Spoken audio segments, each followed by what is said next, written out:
VK Sanoj തന്നെ നമ്മോടൊപ്പം telephone line ചെയ്യുകയാണ്. ശ്രീ സനോജ്, ഇതിലിപ്പോൾ ഇത് വിജിലൻസ് ശുപാർശ നൽകിയിരിക്കുന്നത് CBI അന്വേഷണ ശുപാർശ സർക്കാരിന് നൽകിയിട്ട് 6 മാസമായിരിക്കുകയാണ്. അതിലൊരു തീരുമാനം മുഖ്യമന്ത്രിയോ സർക്കാരോ എടുക്കേണ്ടതുമാണ്. പക്ഷേ തെരഞ്ഞെടുപ്പ് സ്റ്റണ്ടാണ്. തെരഞ്ഞെടുപ്പിന് തൊട്ട് മുൻപ് ഇത്തരത്തിൽ വിഷയം കൊണ്ടുവരുന്നത് അത്തരത്തിൽ തെരഞ്ഞെടുപ്പ് ഗിമ്മിക്കാണ് എന്നാണ് കോൺഗ്രസിന്റെ വാദം. അതെല്ലാം കോൺഗ്രസിന്റെ കേവലം രാഷ്ട്രീയ ആരോപണം മാത്രമാണ്. VD സതീശുമായി ഉയർന്നു വന്ന ഗൗരവമായ പ്രശ്നങ്ങൾ സംബന്ധിച്ച് നേരത്തെയും പൊതുസമൂഹം ചർച്ച ചെയ്തതാണ്. ആ ഘട്ടത്തിലാണ് വിജിലൻസ് ഈ കേസ് അന്വേഷിക്കുന്നത്. മാത്രമല്ല, വിജിലൻസിന് മുന്നിൽ ഈ കേസ് എത്തിക്കുന്നത് ആരാണ്? ആ മണ്ഡലത്തിൽ പുനർജനിയുടെ ഭാഗമായിട്ട് വീട് വെച്ച് നൽകാം എന്ന് വാഗ്ദാനം ചെയ്യപ്പെട്ട ആളുകൾ അവരുടെ സ്ഥലം ഉൾപ്പെടെ ഇവർക്ക് എഴുതി കൊടുത്തിട്ട് അവർക്ക് വീട് കിട്ടിയില്ല എന്ന ഗൗരവമായ പരാതിയാണ് ഉയർന്നു വന്നത്. അപ്പോഴാണ് ഇത് സംബന്ധിച്ച് കാര്യങ്ങൾ കൂടുതൽ ആളുകൾ അന്വേഷിച്ചത്. അപ്പോഴാണ് ഇതുമായി ബന്ധപ്പെട്ട് വിദേശ രാജ്യങ്ങളിൽ ഉൾപ്പെടെ വമ്പിച്ച പണം പിരിച്ചിട്ടുണ്ട് എന്ന് കണ്ടെത്തിയത്. അപ്പോ വിദേശ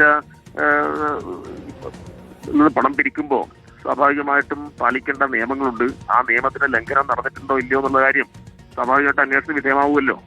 ആ ലംഘനം നടന്നിട്ടുണ്ട് എന്നാണ് വിജിലൻസ് കണ്ടെത്തിയിട്ടുള്ളത്.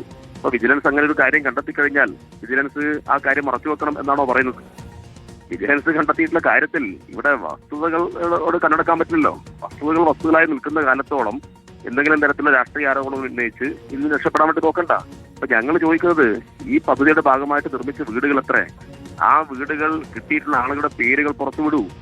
നിങ്ങൾ എന്തിനാണ് ഭയപ്പെടുന്നത്? ഒരു മണ്ഡലത്തിലെ കാര്യമല്ലേ. ഒരു മണ്ഡലത്തിൽ എത്ര വീട് കൊടുത്തു, ആർക്കൊക്കെയാണ് കൊടുത്തത്, എവിടെ നിന്നൊക്കെയാണ് ഇതിന്റെ പണം കിട്ടിയത്, ഏത് ഏജൻസിയാണ് ഇതുമായി ബന്ധപ്പെട്ട് ഓഡിറ്റിംഗ് നടത്തിയത്, ഇതൊക്കെ പുറത്തു വരട്ടെ. ഞങ്ങൾ വെല്ലുവിളിച്ചുകൊണ്ട് ചോദിക്കുന്നത്, ഇത്തരം വിവരങ്ങൾ പുറത്തുവിടാൻ VD സതീശൻ തയ്യാറുണ്ടോ എന്നാണ്.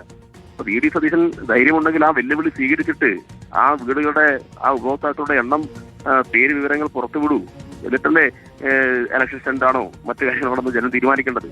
അപ്പൊ ജനങ്ങൾക്ക് മുമ്പിൽ ഇപ്പോൾ ഉയർന്നു വന്നിട്ടുള്ള കാര്യങ്ങൾ സംബന്ധിച്ച് വസ്തുതാപരമായി കാര്യങ്ങൾ വിശദീകരിക്കാൻ VD സതീശൻ ധൈര്യമുണ്ടോ എന്നാണ് ഞങ്ങൾ ചോദിക്കുന്നത്. ഈ വെല്ലുവിളി പ്രതിപക്ഷ നേതാവ് ഏറ്റെടുക്കുമെന്ന് കരുതുന്നുണ്ടോ?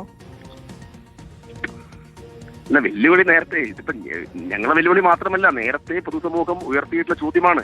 ഈ ചോദ്യം നേരത്തെ ഉയർന്നു വന്ന ഘട്ടത്തിൽ അന്വേഷണം നടക്കട്ടെ എന്നൊക്കെ പറഞ്ഞ് തടിതപ്പുകയാണ് ചെയ്തത്. നേരത്തെയും നിരവധി സന്ദർഭങ്ങളിൽ ഈ ചോദ്യം ഉയർന്നിരുന്നു.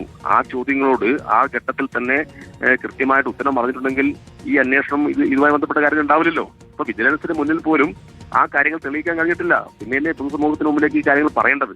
ഇപ്പൊ പറയാൻ മാത്രം ഒന്നുമില്ല. ഇപ്പൊ പണം വാങ്ങിയിട്ടുണ്ട്. ആ പണം ആവശ്യപ്പെടുന്ന വീഡിയോ ദൃശ്യങ്ങൾ, അവിടെ വിദേശത്ത് പോയി പ്രസംഗിച്ചതിന്റെ ദൃശ്യങ്ങളുണ്ടല്ലോ. അപ്പൊ പണം സ്വീകരിച്ചിട്ടുള്ള കാര്യത്തിൽ ഒരു തർക്കവുമില്ല.